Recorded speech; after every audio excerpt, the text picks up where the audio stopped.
안녕하세요. 매매 잘 하셨나요? 오늘은 매수 주체에 대한 얘기를 잠깐 하고 시작할게요. 우선 주식시장의 참여자는 겉으로 보면 외국인, 기관, 개인 세 그룹이지만 실제로는 네 그룹이죠. 개인 중에서도 자본을 가진 세력과 순수한 개인 투자자를 나누어서 봐야겠죠. 그리고 주가를 오르고 내리게 하는 것은 아무래도 외인들의 힘이 가장 세기 때문에 어떤 종목의 매수 주체를 분석할 때 가장 먼저 살펴봐야 되는데요.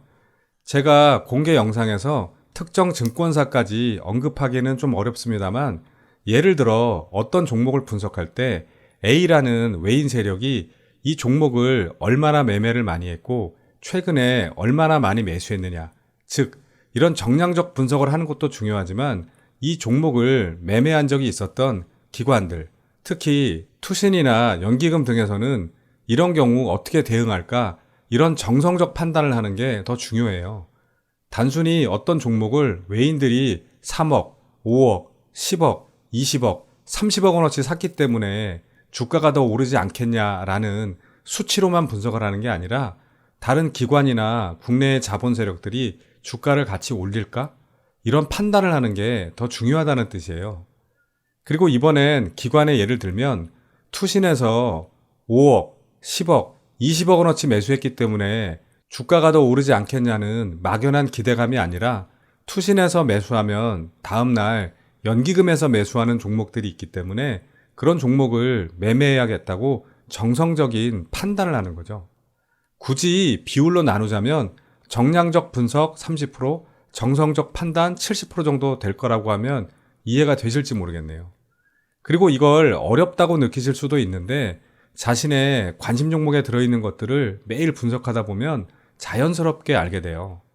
제가 요즘 가장 안타까운 게 저희 회사에서 저한테 주식을 배우고 있는 친구가 이과대 출신이라 자꾸 주식을 수치로만 분석을 하려고 하는데 제가 이 종목을 매매했던 사람들이 앞으로 어떻게 할지 과거의 이력을 보고 마음을 먼저 보라고 하는데 경험이 부족하니까 아직 이 말을 잘 못 알아들어요. 주식은 과학이 아니라 심리게임에 더 가까워요. 다른 사람의 마음을 읽는 것이 더 중요하다는 뜻이에요.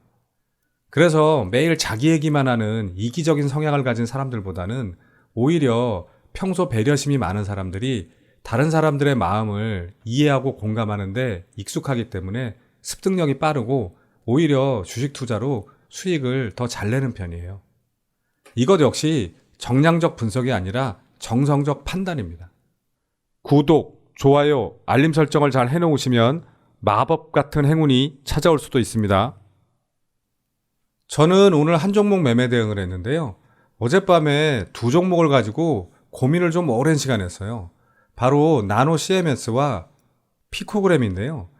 둘 다 좋은 이슈로 상한가를 갖고 그 중에서 피코그램은 신고가를 돌파한 자리라서 더 좋아 보이기는 하는데 이렇게 이평선들과 이격이 너무 벌어져 있고 일봉상 너무 높은 구간에 있어서 좀 위험하지 않을까? 그래서 계속 망설였고요. 그리고 나노 CMS는 제가 매매를 몇 번 해봤던 종목이라 좀 더 자신이 있었는데 혹시 손절을 하더라도 안 해봤던 종목을 해보는 게 좋겠다 싶어서 피코그램을 선택했어요. 그런데 아침에 이 종목이 1.36%밖에 갭이 안 뜨더라고요. 이러면 더 불안하죠. 그리고 4만원대 주식이라서 많이 사지는 않고 일단 시가에 200주, 어제 종가인 43,300원에 200주, 밀린다면 여기 지난 고점이었던 38,800원까지도 내려갈 수 있어서 거기에 또 200주를 걸어 놓았는데 시가에 걸어 놓은 것만 체결되고 바로 슈팅이 나오더라고요. 분봉으로 매매 내역을 보시면 시가에 걸어 놓은 게 여기서 바로 매수 체결이 됐고요. 바로 수급이 들어오길래 제가 늘 하던 방식대로 오늘 1차 VI가 44,950원이라서 그 두 호가 밑에 50% 정도 매도를 걸어놨는데 여기서 잘 체결이 되었고요. 그 다음엔 11선을 깨면 매도 처리하려고 했는데 그냥 잘 올라가길래 지켜봤더니 거의 상한가까지 가더라고요. 이렇게 강한 종목이 왜 시가 갭이 많이 뜨지 않았을까 되게 의아했고요. 아마 상한가를 갔어도 일봉이 너무 높은 자리여서 저는 매도했을 거예요. 암튼 다시 내려오길래 여기 11선을 깨고 내려올 때 전량 매도 처리했어요. 물량을 많이 사지 않아서 수익금이 크지는 않았지만 수익률은 15%가 조금 넘었고요. 그리고 이 종목은 어제 종가였던 43,300원을 깨고 내려왔다가 5.58%로 마감했죠. 아마 아침에 여기 종가에 걸어놓은 물량을 취소하지 않았다면 여기서 다시 체결이 되어서 5% 정도 수익을 냈겠네요. 그리고 오늘 나노 CMS도 많이 올랐기 때문에 그 종목을 매매했어도 결과는 비슷했을 것 같아요. 그 다음 오늘 시장 특징주 좀 보겠습니다. 먼저 K옥션인데요. 무상증자 권리락 이슈로 2연속 상한가에 성공했죠. 하지만 분봉을 보시면 점상으로 시작해서 이렇게 몇 번 풀렸다가 다시 말아 올렸죠. 그리고 노터스도 그렇고 공구음원도 그렇고 세력들이 이렇게 하는 게 2000년대에나 하던 행동들인데 다시 복고풍이 유행인지 시장이 너무 안 좋아서 그런 건지 계속 이렇게들 하네요. 그 다음 모아 데이터 좀 보겠습니다. 인공지능 이상 탐지와 예측 솔루션 전문 기업으로 1대5 무상증자 이슈로 오늘 두 번째 상한가를 갔는데요. 어제는 거래대금이 310억 정도였는데 오늘은 이 종목 역대급 거래량인 1480억을 넘기면서 상한가에 들어갔죠. 그리고 무상증자라는 특별한 이슈이기는 하지만 이제 1파동, 2파동, 3파동까지 나온 자리라서 각별히 조심하셔야 되고요. 분봉을 보시면 역시 일봉이 그러니까 상한가를 갔다가 계속 풀렸다가 말았다가 또 풀렸다가 말았다가를 반복하며 약간 지저분하게 상한가를 갔죠. 인공지능 솔루션 전문 기업인데 주가는 역시 인공지능으로도 예측이 안 되고 솔루션으로도 안 되는 것 같은 그런 느낌이죠. 앞으로는 어떻게 움직일지 재미삼아 지켜보시면 좋을 것 같고요. 그 다음 아이캐스트 좀 보겠습니다. 빅데이터 기반 인공지능 회계 처리와 블록체인을 활용한 보안기술 전문 기업이죠. 소프트웨어 회사인 디포커스를 인수했다는 소식에 상한가까지 갔는데요. 사실 이 뉴스는 7월 4일 월요일에 이미 나왔죠. 그런데 당일에는 주가가 많이 오르지 않았는데 오늘 상한가에 보냈어요. 거래대금은 160억 조금 넘게 나왔고요. 분봉을 보시면 아침에 5% 넘게 갭을 띄우고 쭉 올렸다가 살짝 내려와서 횡보하다가 다시 상한가에 말아 올렸죠. 아마 장 시작 전에 세력 형님들이 이런 말을 하지 않았을까 싶은데요. 아, 오늘 상한가 보내기 딱 좋은 날씨네. 그 다음 모비릭스 좀 보겠습니다. 모바일 게임 전문 업체로 특별한 공시가 없는데도 주가가 이틀 연속 강세를 보이면서 오늘 상한가까지 보냈죠. 이유를 찾아봤더니 어제는 미중 무역 갈등 완화가 호재로 작용하며 게임주 전 종목이 상승했고 오늘 상한가를 간 건 코로나가 재확산하면 게임 이용 시간이 늘어날 거라는 기대감 그리고 게임 산업에 대한 정부가 우호적인 입장을 보였기 때문이라고 하고 무상증자를 할지도 모른다는 기대감 때문이라고 하는데 어제 말씀드린 대로 유보율이 7,000%가 넘는 회사라 무상증자 예비 종목으로 증권가에서 미리 매수해 놓은 게 아닌가 하는 의심이 들기도 하는데요. 참 코에 걸면 코걸이, 귀에 걸면 귀걸이도 아니고 일단 상한가 보내놓고 이런저런 이유를 갖다 붙이는 것 같네요. 그동안 거래량 없이 쭉 이렇게 흘러내리다가 오늘 돌려 세웠는데요. 아, 이 종목 좀 의심스럽네요.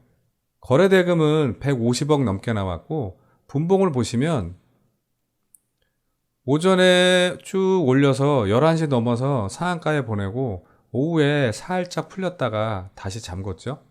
앞으로 어떻게 움직이는지 지켜보시면 좋을 것 같고요. 그 다음 인포바인 좀 보겠습니다. 휴대폰 인증서 보관 서비스와 온라인 게임 사업을 하는 회사죠. 오늘 갑자기 상한가에 갔는데요.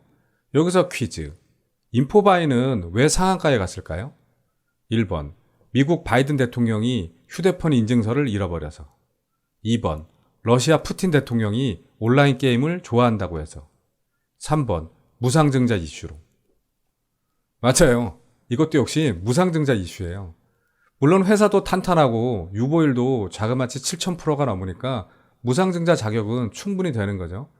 그런데 회사 관계자에 따르면 지속적으로 무상증자를 검토는 하고 있으나 일정에 대해서는 아직 정해진 것이 없다고 예전에 이미 밝혔어요. 그런데도 이렇게 그냥 막 올려버리네요. 거래대금은 230억 정도 나왔고요. 분봉을 보시면 오전에 급등시켰다가 위아래로 조금씩 흔들다가 횡보하다가 거의 장 막판에 말아 올렸죠. 이 종목도 앞으로 어떻게 움직일지 지켜보시면 좋을 것 같고요. 그 다음 RBW 좀 보겠습니다. 방송 및 음반 제작, 연예 기획 및 매니지먼트 회사로 마마무 워너스의 소속사이기도 하죠. 전 개인적으로 마마무의 별이 빛나는 밤이라는 노래를 참 좋아합니다. 별이 빛나는 여기까지만 하겠습니다. 이 회사는 오프라인 콘서트와 K-팝 아티스트 제작, 광고 대행, 문화 콘텐츠 기획 등 사업 다각화를 추진하고 있고 소속 그룹인 워너스가 어제 일본에서 개최한 단독 팬미팅을 성황리에 마쳤다고 하죠. 그런데 오늘 상한가에 간 건 역시나 무상증자를 할 줄도 모른다는 찌라시가 돌면서인데요. 진실은 알 수 없지만 지난해 11월에 코스닥에 상장한 후 하염없이 흘러내린 주가 때문에 고통받는 주주들이 요즘 유행인 무상증자로 보답하라고 강력하게 요구를 한 게 아닌가 싶네요. 아무리 유행이라지만 이러다가 삼성전자와 SK 하이닉스도 무상증자 한다는 이슈가 나올 것 같다는 생각이 드네요. 거래대금은 200억 조금 넘게 나왔고 분봉을 보시면 아침부터 마치 등반하듯 쭉 올라가다가 잠시 횡보하다가 점심때 상한가에 보냈죠. 여기서 잠깐 횡단보도를 건넜었네요. 파란 신호등, 빨간 신호등. 그리고 오늘 정보보안 서비스 회사인 사이버원도 상한가를 갔고 교육 서비스 회사 골드NS도 상한가에 갔는데요. 두 종목 다 거래대금도 약했지만 시간이 너무 길어질 것 같아서 생략하니 따로 한번 꼭 체크해 보시길 바라고요. 그 다음 우리 시장 좀 잠깐 보겠습니다. 어제 하루 분위기 반전을 하나 싶었는데 역시나 오늘 외국인과 기관이 다시 본색을 드러내며 쌍끌이 매도로 시장을 폭락시켰죠.